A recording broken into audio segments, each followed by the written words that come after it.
अच्छा नहीं है।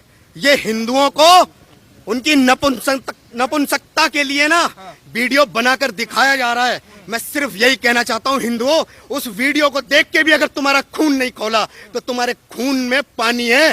तुम भारत माँ के वो पुत्र नहीं हो जो बहता, उस सड़क पे जो खून बह रहा था ना बारिश में उसका, गरीब का, उसको देख के भी अगर खून नहीं खोल रहा, आज उसकी, कल तेरी और कल तेरे भाई की भी बारी है। बैठे रहो शांत, बैठे रहो शांत।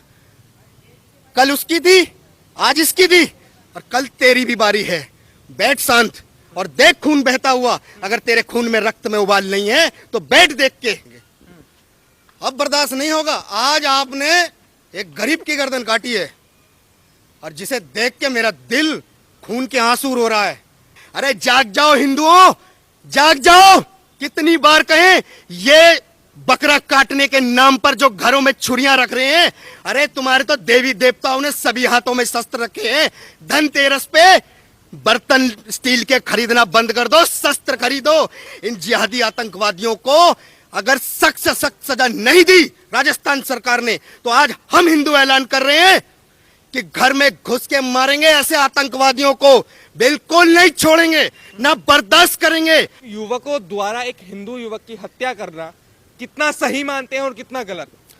पहली बात, ये दो युवक नहीं, ये दो मुस्लिम आतंकवादी थे जिन्होंने बेरहमी से उसकी जो हत्या की है और माननीय प्रधानमंत्री जी को जान से मारने की धमकी दी है। इस तरह की घटनाएं, ये संविधान और कानून और राजस्थान सरकार के मुंह पर तमाचा है इन आतंकवादियों के द्वारा।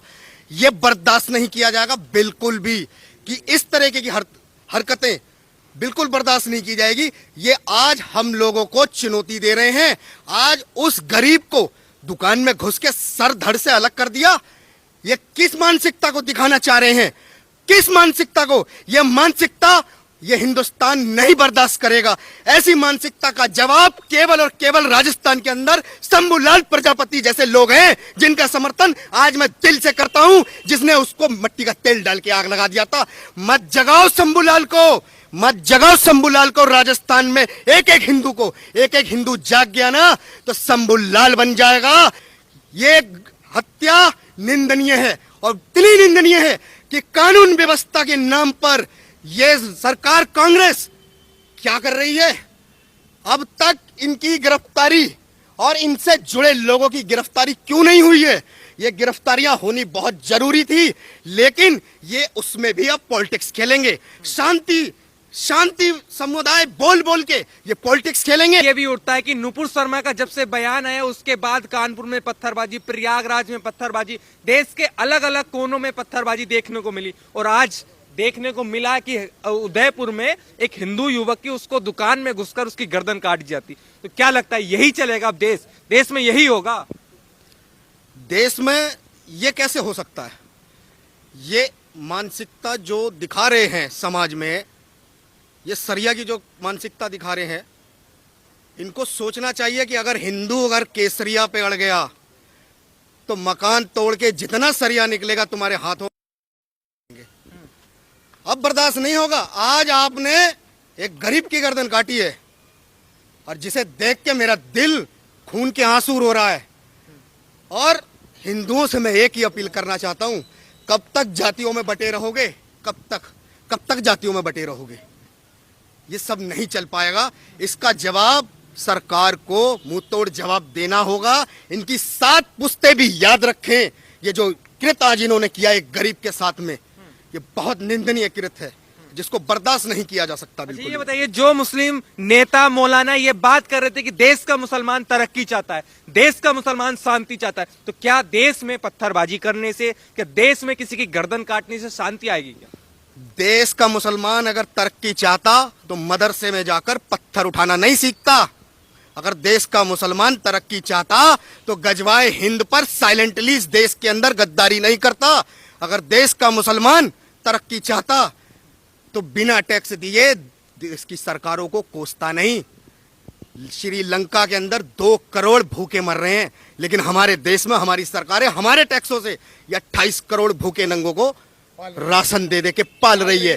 ये बर्दाश्त नहीं है हम लोगों को, हम बर्दाश्त नहीं कर सकते। संविधान अगर है इस देश में तो ऐसे लोगों की मानसिकता और ये जितने आतंकवादी टेरर पैदा करने वाले मदरसे हैं, इन सबको बंद किया जाना चाहिए।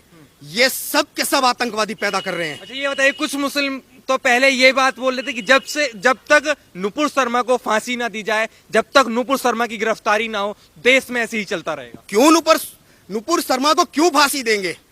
क्या गलत कहा है उसने? अरे एक 57 मुस्लिम देशों में से एक मौलाना आकर बैठ जाओ ना और साबित करो क्या गलत कहा है उसने। कुछ गलत नहीं कहा। वही बात हम हिंदू भी कह रहे हैं कि जो जो किताब में लिखा है नुपुर शर्मा ने कहा है वही हम सब भी कहेंगे, ना पीछे हटेंगे। आपने एक 8 साल के बच्चे का पोस्ट उसके पिता ने वायरल किया ना, यही था ना उसके साथ में, जो उस पिता को आज मार दिया गरीब। अरे गले लग के और उसकी गर्दन काट दी। शर्म नहीं आ रहा है? हिजड़ों की औलादो, अगर मर्द की औलाद हो तो सामने की लड़ाई लड़ो, पीठ पे वार क्यों करते हो? क्यों करते हो पीठ पे वार? सामने लड़ो, जवाब देंगे। 15 मिनट नहीं 15 सेकंड में जवाब देंगे। ये हिंदुस्तान के वो हिंदू हैं जो तुम्हारे किए को बर्दाश्त नहीं करेंगे। अच्छा ये बताइए, वीडियो में साफ साफ नजर आ रहा है कि गर्व महसूस कर रहे हैं वो इस घटना के बाद, और अगला नंबर प्रधानमंत्री नरेंद्र मोदी जी का बता रहे हैं, तो क्या लगता है आपको? ये आप खुद स्वयं सोच सकते हैं कि इनकी मानसिकता कितनी प्रबल हो रही है। ये बराबर अपनी किताब पे चलेंगे, अपनी किताब से ही धमकी देंगे, अपनी किताबों से ही धमकी देंगे, अपनी किताबों से ही ये लोग धमकी देंगे। और उस गरीब की गर्दन को उड़ा देना, ये कोई भी कानून नहीं सिखाता है हम लोगों को, ये कोई कानून नहीं सिखाता है। और ये देश को डरा रहे हैं, हम डरेंगे नहीं, हम डरेंगे नहीं। वो गरीब को मारना अच्छा नहीं था। आप क्या कहोगे सर, कि यही से होने वाला? मतलब ये है, सन 1989 के अंदर एक मुस्लिम गृह मंत्री बना, ठीक है जी। 1 साल होते होते और क्या हुआ कि कश्मीर खाली हो गया। 1 साल होते होते 90 आते आते कश्मीर खाली हो गया। 7.5 लाख कश्मीरी पंडितों को निकाल दिया। वही तो विचारधारा है ये, और क्या है?